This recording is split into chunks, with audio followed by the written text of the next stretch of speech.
আজি মনত পৰিছে 40 বছৰ ধৰি আমি যি সংগ্ৰাম কৰিলোঁ তাৰ এটা এটা আমি পাইছোঁ, সফলতা এটা পাইছোঁ।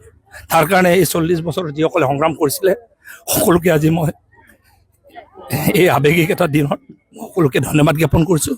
তেখেতৰ ত্যাগক স্বীকাৰ কৰিছোঁ আৰু আশা ৰাখিছোঁ তেখেতসকলে যিসকলে ত্যাগ কৰি আমাক প্ৰাপ্তি আজি আমাৰ ভাষা, আমাৰ মাতৃভাষা, মায়ে জন্ম দিয়ে আমাক যিটো ভাষা শিকালে সেই ভাষা চিৰকাল জীয়াই ৰখাৰ কাৰণে যিটো প্ৰচেষ্টা চলাইছিলে তাৰ কাৰণে ধন্যবাদ জ্ঞাপন কৰিছোঁ। আৰু তাৰ কাৰণে মই অসম চৰকাৰৰ মাননীয় মুখ্যমন্ত্ৰী ডক্টৰ হিমন্ত বিশ্ব শৰ্মা আৰু আমাৰ শিক্ষামন্ত্ৰী শ্ৰদ্ধাৰ ডক্টৰ ৰণোজ পেগু ডাঙৰীয়াকো ধন্যবাদ জ্ঞাপন কৰিছোঁ।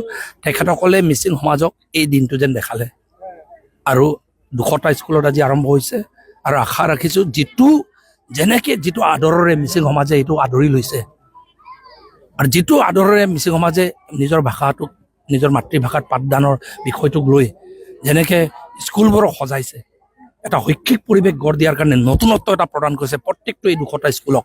মই ভাবোঁ অসম চৰকাৰক মই আহ্বান জনাইছোঁ 800টাতকৈ যিখিনি 100% মিচিং ছাত্ৰ ছাত্ৰী থকা স্কুল আছে সোনকালে সেইখিনিকো আপোনাৰ মাতৃভাষাৰ মিডিয়াম ইনষ্ট্ৰাকশ্যন হিচাপে ঘোষণা কৰি এই সুযোগটো মিচিং মানুহক দিয়ক যে নিজৰ মাতৃভাষাত আমাৰ চাইণ্টিষ্টে, বৈজ্ঞানিকে যিখিনি কৈছে যে নিজৰ মাতৃভাষাত প্ৰাইমেৰী স্তৰত যদি পাঠদান আৰম্ভ কৰে ল'ৰা ছোৱালীয়ে বেছিকৈ ভালকৈ শিকে বুলি এই সুযোগটো দিয়ক আমাৰ ল'ৰা ছোৱালী আগবাঢ়ি যোৱাকৈ।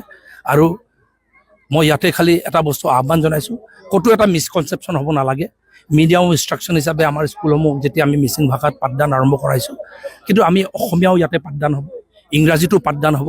আমাৰ মিচিং অঞ্চলত থকা যুৱক যুৱতীয়ে বিশ্ব জয় কৰিব পৰাকৈ ইংৰাজীও শিকক, অসমত আৰু ভাৰতবৰ্ষত কাম কাজ কৰিব পৰাকৈ নিজৰ প্ৰতিভা দেখাব পৰাকৈ অসমীয়াও ভালকৈ শিকক।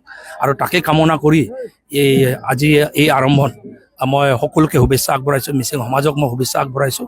আৰু শেষতে মিচিং সমাজ আমি কৃতজ্ঞ আৰু অসম চৰকাৰ, ভাৰত চৰকাৰলৈকে আমি ধন্যবাদ জ্ঞাপন কৰিছোঁ। প্ৰধানমন্ত্ৰী মাননীয় নৰেন্দ্ৰ মোদী ডাঙৰীয়াক নেশ্যনেল এডুকেশ্যন পলিচি NEP 2020 কৰি এই মাতৃভাষাত পাঠদান কৰিব পৰা আইনগতভাৱে আমাক সুযোগটো দিয়াৰ কাৰণে মই ধন্যবাদ জ্ঞাপন কৰিছোঁ।